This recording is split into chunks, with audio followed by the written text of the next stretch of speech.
Hello everyone, this is Onita, and we are going to take a look at beginning level strategy for Strand of the Ancients. I am about to ride by a turret, which we will get to here in a second. Your first priority in Strand of the Ancients is to kill the sieges that spawn on the beach at the start of each battle. For players with low resilience, or those that are in PvE gear, positioning yourself on the turrets is a good way to contribute offense to the team without being easily killed by your opponents.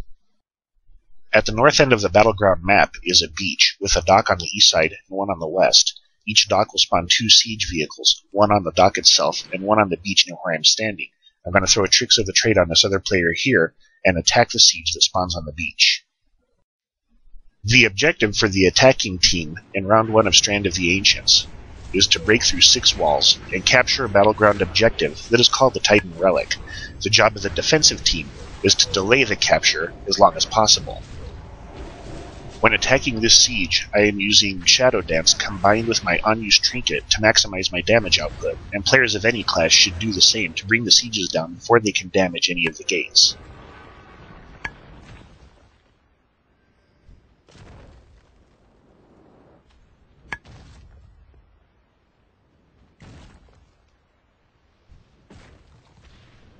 Since I am still wandering around on the beach, I'm going to ambush this mage, and then I'm going to disarm this hunter and help kill him.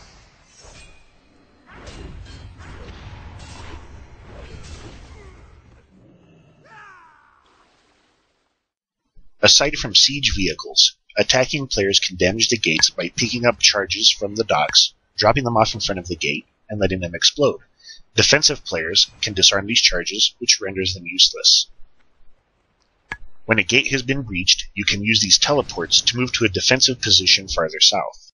After the green or blue gate has been breached, your next defensive priority is to defend the 2 second stage graveyards from capture for as long as possible to force your opponents to spawn on the beach.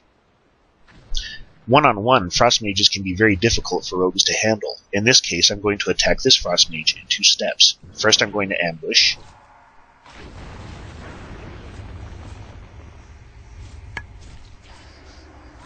Once he starts to move, I'm going to vanish and get out of range of his area of effect spells. And then I'm going to ambush again when the mage returns to the flag.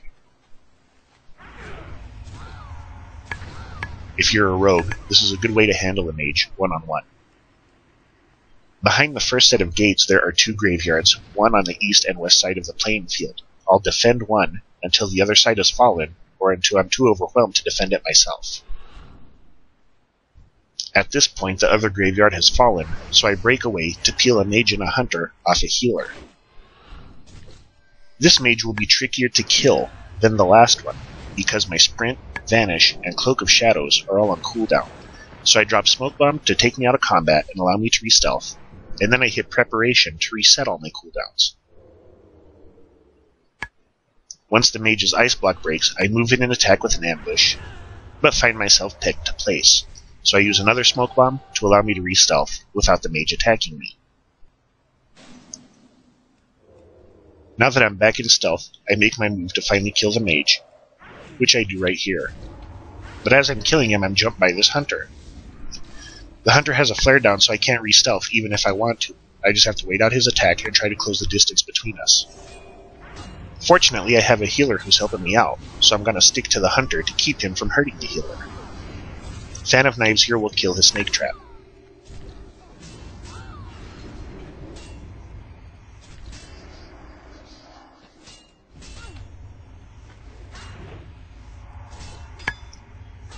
Coming fresh off my fight with this last mage, I don't have any defensive cooldowns available, so I'm eating this ice block for 8 seconds.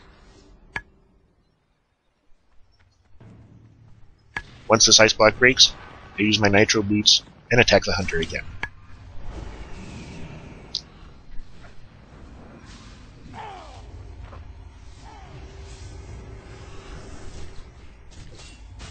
And he's dead. Once the purple or red gates fall, drop back to the yellow gate, focus on killing sieges and players who may be carrying mobs.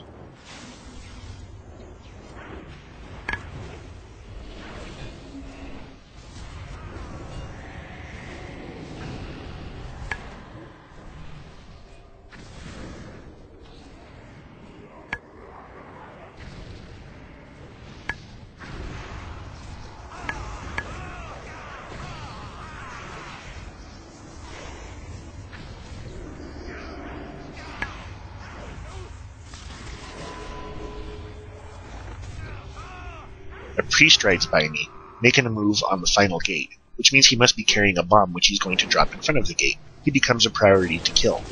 For some reason I can't target or attack him right here, so I have to shadow dance behind him and then strike.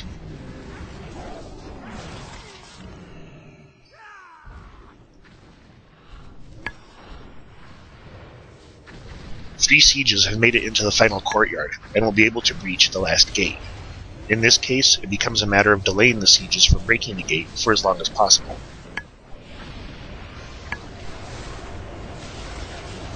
Once this gate falls, the Titan Relic is on the other side, and once an attacking player clicks on it, the round ends.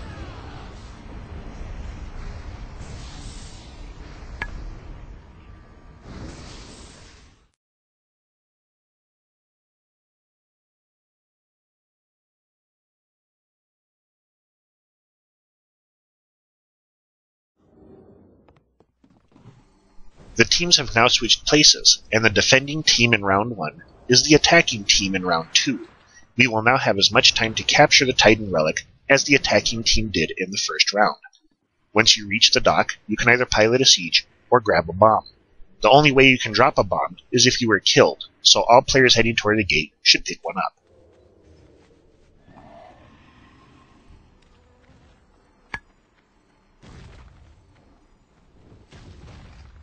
You can add the bomb to your hotbar for quick deployment. In this case, the bomb is added to my stealth bar, so I go into stealth here, drop the bomb in front of the gate, and move away. Players piloting sieges should head straight for a gate, while players on the ground should peel any attackers from the siege. In this case, I see a healer and attack. The healer doesn't want to die, so they're going to make a run for the teleport to keep me from killing them. This healer does not make it.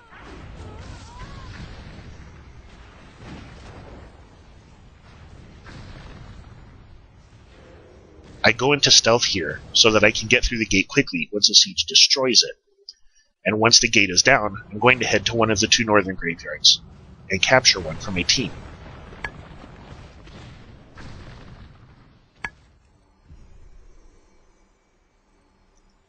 I walk right in front of the priest, so he knows that I'm stealthed and somewhere nearby. I move quickly to the flag, and then sweep my view around to see if there are any enemies who can stop me from capturing it close by.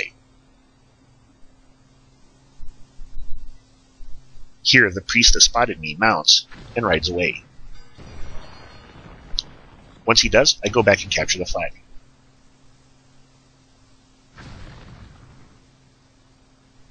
Behind the green and blue gates are a pair of workshops that belong to your team once you capture the graveyard flag. Your players will now respawn at these workshops, and there are siege vehicles and bombs available. In the meantime, defend sieges from opposing players.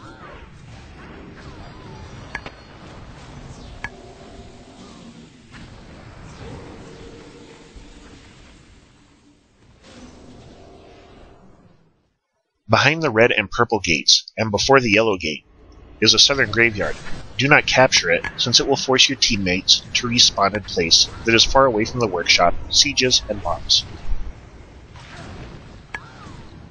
I kill this warrior here, and then move to where more enemies are on the opposing side of the field. When I get there, I find this incoming druid, which I jump. Although it's a tank spec druid, he's not in bear form, so he has less armor and is easier to kill. Critical strike isn't even in my stat priority. Let's take a look at that kill in slow motion.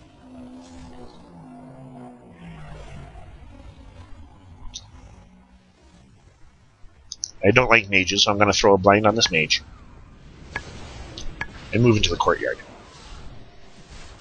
As you move in to attack the final gate, you will be in the courtyard of the Ancients. On the east side of the yard is a graveyard where the opposing team will respawn, and on the west side is a pit full of bombs that you can use on the final gate.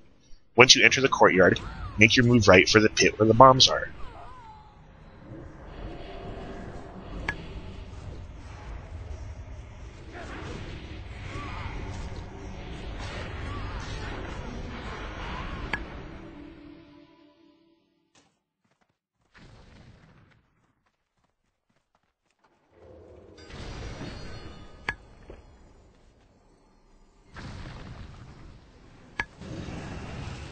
I drop my bomb as close to the gate as I can, and then I deploy smoke bomb to make it difficult for enemy players to target on the bomb I have left behind. I then begin killing nearby enemy players. Once this final gate breaks, we will run in, capture the Titan Relic, and we will win the overall match because we captured the relic faster than the attacking team did in round 1.